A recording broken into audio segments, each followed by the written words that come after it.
First Contact's fatal mistake. The Nexeri warship Eternal Dawn emerged from hyperspace at the edge of Sol system, its crystalline hull refracting starlight in prismatic patterns. High Commander Vexterra stood on the bridge, her iridescent scales shifting from deep blue to violet as she studied the holographic display of humanity's home system.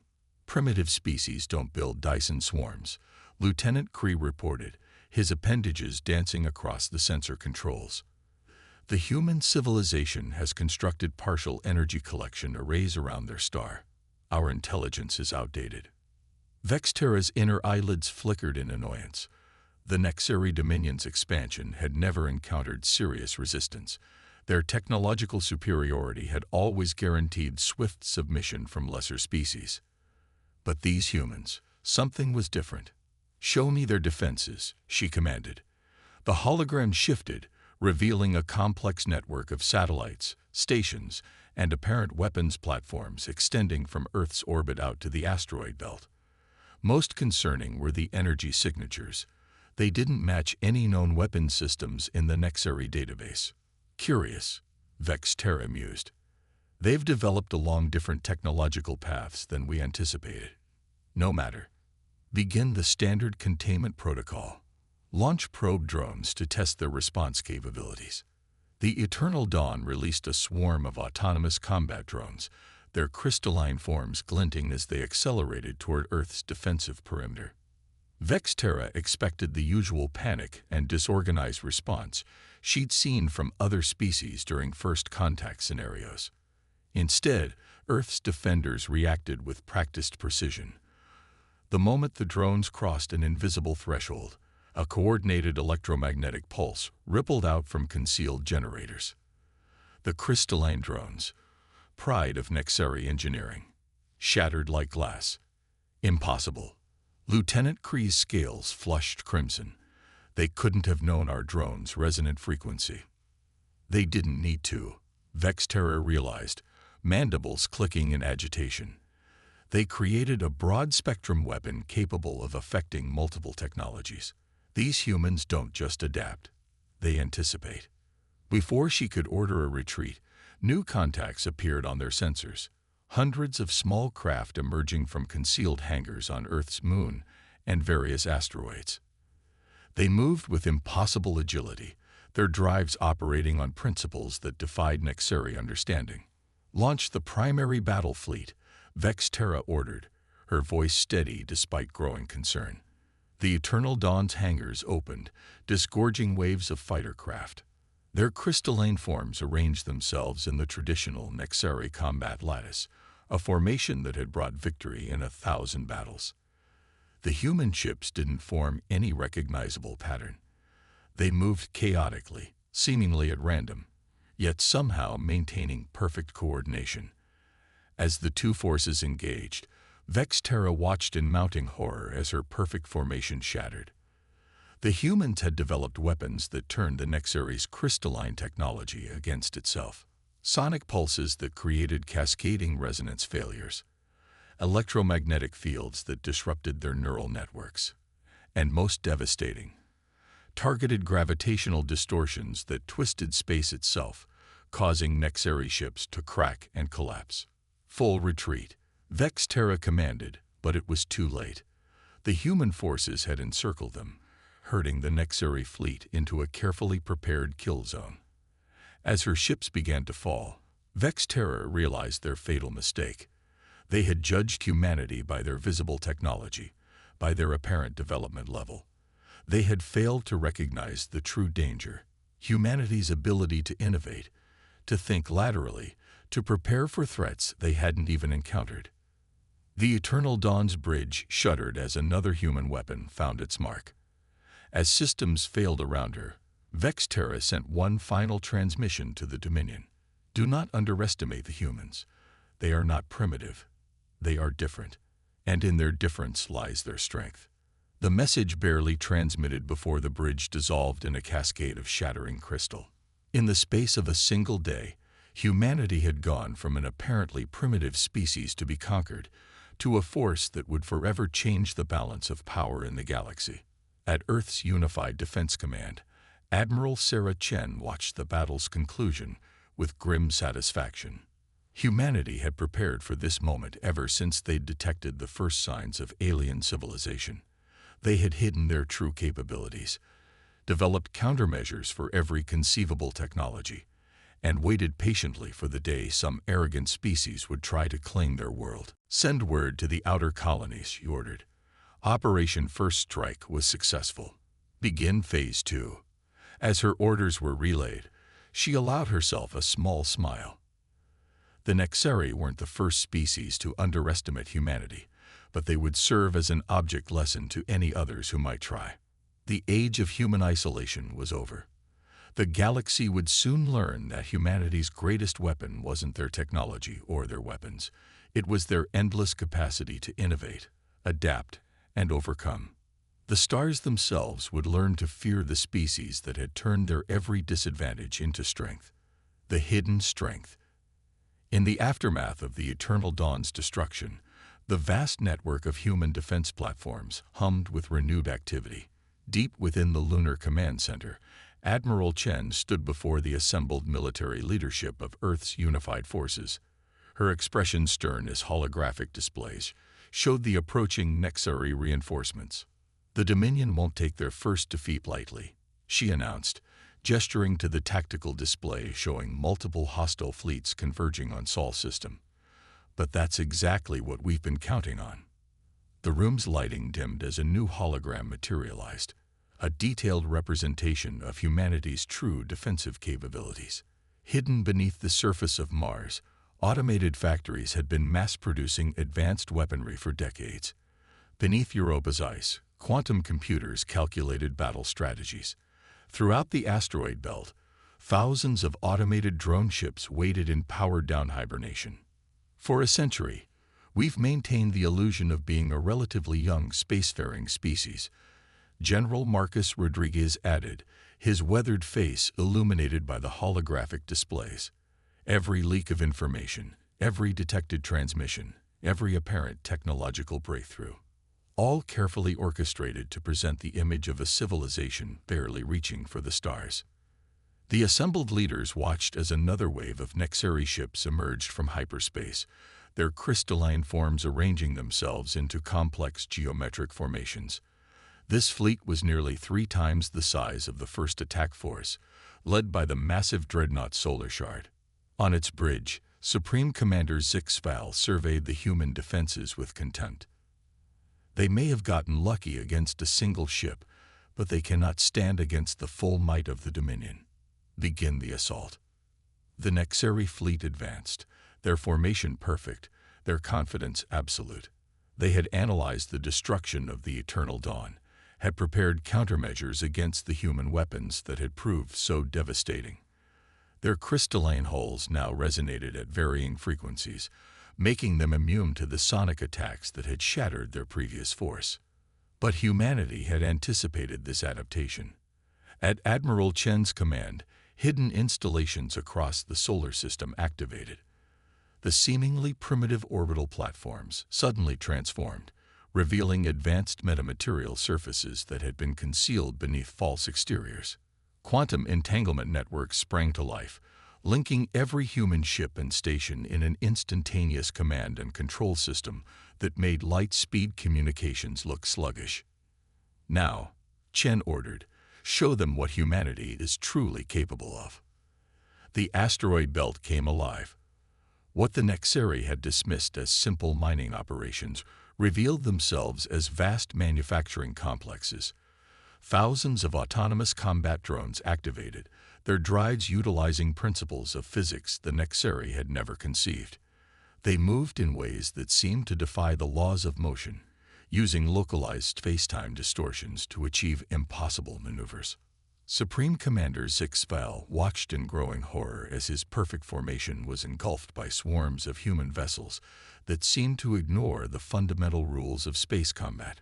The Nexeri's adapted defenses proved useless against weapons they hadn't seen in the first battle, concentrated beams of exotic matter that bypassed their shields completely, temporal distortion fields that caused sections of their ships to experience different time flows, resulting in catastrophic structural failures. Impossible, Zixval hissed as another squadron of his ships dissolved into clouds of crystalline fragments. Their technology. They couldn't have hidden this level of advancement. But they had. Every apparent weakness in human defense had been carefully crafted. Every gap in their coverage concealed a trap. Every seemingly primitive outpost contained weapons that had been developed in secret over generations, specifically designed to counter technologies humanity had only theorized might exist. The solar shard sensors detected a massive energy buildup from Europa. Beneath the moon's icy surface, human quantum computers had finished their calculations. A focused beam of pure information struck the Nexari fleet's command and control networks. Their crystalline computing systems, based on principles of order and symmetry, were overwhelmed by an attack that weaponized mathematical chaos theory itself. Ship after ship fell silent as their computer systems crashed, unable to process the fundamental wrongness of the human attack. The mighty solar shard itself began to drift, its crew unable to comprehend how thoroughly they had been outmaneuvered. In Lunar Command, Admiral Chen watched the battle's conclusion with quiet satisfaction. "Send the message," she ordered. "Make sure every species watching this understands." A transmission went out, broadcasting on all frequencies in every known alien language. "We are humanity. We have hidden in plain sight, preparing for this day. We could have reached for the stars centuries ago, but we chose to wait, to prepare, to ensure that when we finally revealed ourselves, no force in the galaxy could threaten our freedom. The age of hiding is over. Remember this day. Remember what happened to those who thought us weak." As the remains of the Nexari fleet drifted in space, their crystalline forms reflecting the light of humanity's sun, the message spread across the galaxy. Humanity hadn't just defeated one of the most powerful species known. They had revealed themselves as a force that had been playing a long game, patiently preparing for centuries while appearing primitive and vulnerable. The stars would never look at Earth the same way again. The species that had appeared so young, so ripe for conquest, had revealed itself as an ancient tiger that had been patiently crouching in the shadows, waiting for the perfect moment to pounce. Turning the tide. The Nexari Dominion's High Council chamber erupted in chaos as the reports from Earth continued to arrive. The crystalline walls, usually pulsing with calm, ordered light patterns, now flickered erratically with the agitation of the assembled counselors. Supreme Overlord Nexthor, their leader for 10,000 years, watched the holographic replay of their fleet's destruction with rigid stillness.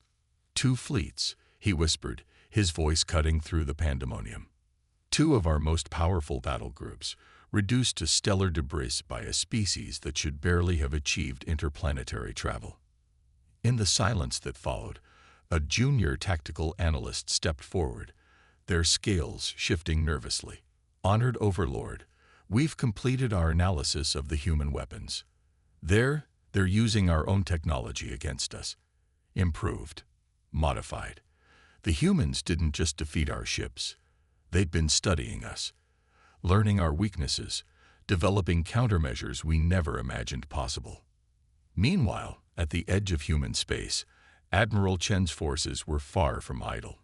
Teams of engineers swarmed over the captured Nexari vessels, their reverse engineering efforts already yielding results. What had taken the Nexari centuries to develop, human scientists were adapting and improving in weeks. Their fundamental mistake, Dr. Yuki Tanaka explained during a high-level briefing, was believing that technological advancement must follow a linear path. The Nexari developed their crystalline technology to perfection, but it's still just one path. Humanity explored thousands of different approaches, kept every promising avenue open, never committed fully to a single technological tree. The results of this diversified approach were now bearing fruit. Human ships, incorporating reverse-engineered Nexari crystals alongside dozens of other technologies, began pushing outward from Sol system. But unlike the rigid, predictable formations of their adversaries, human forces moved like a fluid, adapting their tactics constantly. The Nexari launched a third offensive, this time with their entire remaining fleet. 5,000 ships, led by Supreme Overlord Nexthor himself, emerged from hyperspace at the edge of Sol system. They expected to find the humans fortified around their homeworld. Instead, they found nothing. Where are they? Nexthor demanded, his crystalline command throne humming with tension. Our sensors detect no large-scale human forces in the system. The answer came not from his advisors, but from behind his fleet. Hundreds of human ships appeared, dropping out of what the Nexeri had thought was impossible, artificial wormholes, created using a combination of human theoretical physics and adapted Nexari crystal technology. All ships, combat formation. Nexthor ordered, but before his fleet could respond, space itself seemed to turn against them. Human vessels, now equipped with gravity manipulation drives reverse-engineered from Nexeri technology, but pushed far beyond its original capabilities, began to tear apart the fabric of space-time around the Nexeri fleet. What followed wasn't just a battle. It was a demonstration of humanity's terrifying ability to innovate. Ships equipped with phased crystal arrays, based on stolen Nexeri designs, but modified to generate quantum uncertainty fields, caused entire squadrons of enemy vessels to exist in multiple states simultaneously until they literally shook themselves apart. Human fighters, piloted by both AI and humans working in perfect synchronization, executed maneuvers that the Nexeri combat computers classified as mathematically impossible. They had taken the elegant, ordered perfection of Nexeri technology and introduced an element of controlled chaos that made their attacks completely unpredictable. This isn't just defeat, Nexthor realized as he watched his fleet being systematically dismantled. This is evolution. We made ourselves perfect, unchanging, eternal. And in doing so, we stopped growing. The humans never stopped evolving, never stopped questioning, never accepted any limitation as permanent. Admiral Chen's voice echoed across all frequencies. Your technology is impressive, Nexeri. But you forgot the most fundamental law of the universe, adapt or die. You chose perfection. We chose adaptation. And that has made all the difference. The battle continued for hours, but the outcome was never in doubt. The humans had learned from every previous engagement, adapted their strategies, improved their weapons. The Nexeri, for all their technological advancement, found themselves fighting an enemy that seemed to grow stronger with each passing moment. As the last Nexari dreadnought fell silent, its crystalline structure scratched and scarred by weapons its creators had never imagined possible, Admiral Chen sent a final message to the surviving Nexeri ships. Return to your dominion. Tell them what you witnessed here. Tell them of the species that took your greatest achievements and transformed them into something beyond your understanding. Tell them that the age of crystal perfection is over. The age of human innovation has begun. The surviving Nexeri vessels retreated, their once perfect formations now ragged and broken. They carried with them not just the memory of defeat, but the terrible realization that they had awakened something far more dangerous than any enemy they had faced before. A species that thrived on challenge, that grew stronger in the face of adversity, that took the weapons of their enemies and turned them into tools of victory. The galaxy would never be the same. The price of underestimation. The crystalline spires of the Nexeri capital world Eternalis shimmered with uncertainty, their usually perfect resonance disrupted by waves of fear rippling through the collective consciousness of their species. In the Grand Chamber of Harmony, the surviving members of the High Council faced the unthinkable, the first true defeat in their 10,000-year history. Supreme Overlord Nexthor, once proud and unwavering, now stood diminished before his people. The perfect crystalline structure of his ceremonial armor was cracked, a physical manifestation of the Dominion's shattered confidence. The humans, he addressed the assembly, his voice lacking its former resonance, are not what we believe them to be. They are not simply another species to be enlightened by our perfection. They are monsters, interrupted Council Member Vexra, their scales flashing crimson with rage. They took our sacred technology, our perfect designs, and twisted them into abominations. The chamber erupted in discord, a cacophony of competing frequencies that would have been unthinkable mere cycles ago. The Nexari had always prided themselves on their harmony, their unity of purpose. Now, faced with catastrophic losses and the humiliation of defeat, that unity was fracturing. Meanwhile, humanity pressed their advantage. Admiral Chen's forces, now augmented with fully integrated Nexari crystal tech, pushed deeper into Dominion space. But unlike their adversaries, humans didn't seek to simply conquer or destroy. "Send the proposal again," Chen ordered from her flagship, the Prometheus. "Every world, every colony, every outpost. Let them know they have a choice."